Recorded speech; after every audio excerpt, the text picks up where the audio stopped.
FIFA ലോകകപ്പിൽ knockout round ഉറപ്പിക്കാൻ നിലവിലെ ചാമ്പ്യന്മാരായ അർജന്റീന ഇന്ന് ഇറങ്ങുകയാണ്. രാത്രി 10:30 അമേരിക്കയിലെ ഡാലസിൽ നടക്കുന്ന മത്സരത്തിൽ ഓസ്ട്രിയയാണ് എതിരാളികൾ. ആദ്യ മത്സരത്തിൽ അൾജീരിയയെ 3 ഗോളിന്, അതും ലിയോണൽ മെസ്സി നേടിയ 3 ഗോളിന് അദ്ദേഹത്തിന്റെ ഹാട്രിക് മികവിൽ തോൽപ്പിച്ചുകൊണ്ടാണ് അർജന്റീന അവരുടെ ലോകകപ്പ് ക്യാമ്പയിന് കിരീടം നിലനിർത്താനുള്ള പ്രയാണത്തിന് തുടക്കമിട്ടത്. ഇനി ഓസ്ട്രിയയെ കൂടി കീഴടക്കിയാൽ കിരീടപ്പോരിലെ നിർണായകമായ ഒരു ഘട്ടത്തിലേക്ക് അർജന്റീനയ്ക്ക് കടക്കാനാവും. എന്തായാലും ആവേശ പോരാട്ടത്തിന്റെ വിശദാംശങ്ങളുമായി വേൾഡ് കപ്പ് ഡെസ്കിൽ നിന്ന് അക്ഷയ് ചേർന്നു. അക്ഷയ്, ഇത്രമേൽ സമ്മർദ്ദങ്ങളില്ലാതെ അർജന്റീന കളിക്കുന്നത് നമ്മൾ ആരും തന്നെ കണ്ടിട്ടില്ല. തുടക്കം മുതൽ വളരെ ഈസി, കാം ആൻഡ് കൂളായി മെസ്സിപ്പട കളിക്കുന്നു.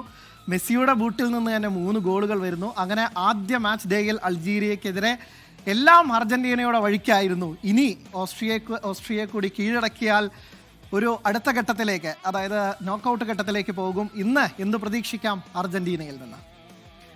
അനിൽ, ആരാധകർ ആഗ്രഹിച്ച മെസ്സിയെ, അർജന്റീനയെ അവർ ആദ്യ മത്സരത്തിൽ തന്നെ കണ്ടു കഴിഞ്ഞു. അൾജീരിയക്കെതിരെ മെസ്സിയുടെ വിശ്വരൂപം കൊണ്ടപ്പോൾ ഹാട്രിക് മികവിൽ അൾജീരിയയെ തകർത്തെറിഞ്ഞ് രണ്ടാം മത്സരത്തിൽ ഇറങ്ങുമ്പോൾ അത്ര എളുപ്പമാകില്ല അർജന്റീനയ്ക്ക് കാര്യങ്ങൾ. എതിരാളികൾ ഓസ്ട്രിയയാണ്.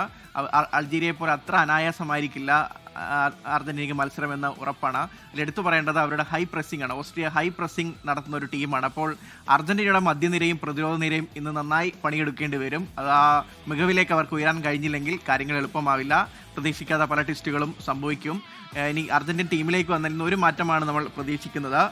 പ്രതിരോധ നിരയിൽ മൊണ്ടിയലിന് പകരം നെഹുൽ മൊളീന കളിക്കുമെന്ന് ഉറപ്പായി കഴിഞ്ഞു. മൊണ്ടിയലിന് പരുക്കാണ്. പിന്നീട് പക്ഷേ ഒരു കാര്യം പറയേണ്ടത്, മെസ്സിയുടെ നിഴൽ, മെസ്സി നന്നായി കളിച്ചതിനാൽ അതിൻ്റെ നിഴലിൽ പറ്റി ചില താരങ്ങൾ, അതായത് മുന്നേറ്റ നിരയിലും അതോടൊപ്പം മധ്യനിരയിലുമൊക്കെ ചില താരങ്ങളുടെ മങ്ങിയ പ്രകടനം നമ്മളെല്ലാം നോട്ട് ചെയ്തതാണ്. പ്രത്യേകിച്ച് തിയാഗോ അൽമാഡയുടെ കാര്യം, അതോടൊപ്പം മുൻനിര കളിക്കുന്ന ലൗത്താറോ മാർട്ടിനസ്, അവർ രണ്ടുപേരും അവരുടെ കൃത്യമായ ഫോമിലേക്ക് എത്താൻ കഴിഞ്ഞ മത്സരത്തിൽ സാധിച്ചില്ല. പക്ഷേ ഒരിക്കൽ കൂടി അവർക്ക് ആദ്യ ലെവലിൽ തന്നെ ഇന്ന് കൂടി ഒരു ചാൻസ് കൊടുക്കുമെന്നാണ് പ്രതീക്ഷിക്കുന്നത്. അവർ പ്രതീക്ഷിച്ച ഫോമിലേക്ക് ഉയരാതിരുന്നാൽ പകരക്കാരനെ രണ്ടാം പകുതിയിൽ ഹുലിയൻ അൽവാരസ് അടക്കം ഇറങ്ങേണ്ടി വരും. ഇന്ന് ജയിച്ച് റൗണ്ട് ഓഫ് 32 ഉറപ്പിക്കുകയാണ് അർജന്റീനയുടെ ലക്ഷ്യം. മെസ്സി ഒരിക്കൽ കൂടി ഫോമിലേക്ക് എത്തുമെന്നാണ് പ്രതീക്ഷ. മെസ്സിയെ കാത്തൊരു റെക്കോർഡ് അങ്ങനെ നിൽപ്പുണ്ട്. ഒരു ലോകകപ്പ് ചരിത്രത്തിൽ ഏറ്റവും കൂടുതൽ ഗോൾ സ്കോർ എന്ന നേട്ടം മെസ്സിയെ കാത്തിരിപ്പുണ്ട്. ഒരു ഗോൾ കൂടി നേടിയ മിറോസ്ലാവ് ക്ലോസയുടെ റെക്കോർഡ് മറികടന്ന് മെസ്സിക്ക് ഒറ്റയ്ക്ക് നേട്ടം സ്വന്തമാക്കാനാവും. അതിലേക്ക് കൂടിയാണ് അർജന്റീന ഇന്ന് ബൂട്ട് കെട്ടിയിറങ്ങുന്നത്. രാത്രി 10:30 മത്സരം.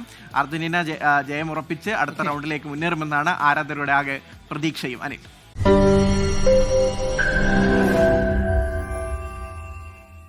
ലോകത്തെവിടെയായാലും ഏത് സമയത്തും 24 വാർത്തകളും ഓഗ്മെന്റഡ് റിയാലിറ്റി പാക്കേജുകളും എക്സ്പ്ലെയിനറുകളും വിശദമായി കാണാൻ ഞങ്ങളുടെ യൂട്യൂബ് ചാനൽ നിങ്ങൾക്ക് സബ്സ്ക്രൈബ് ചെയ്യാം.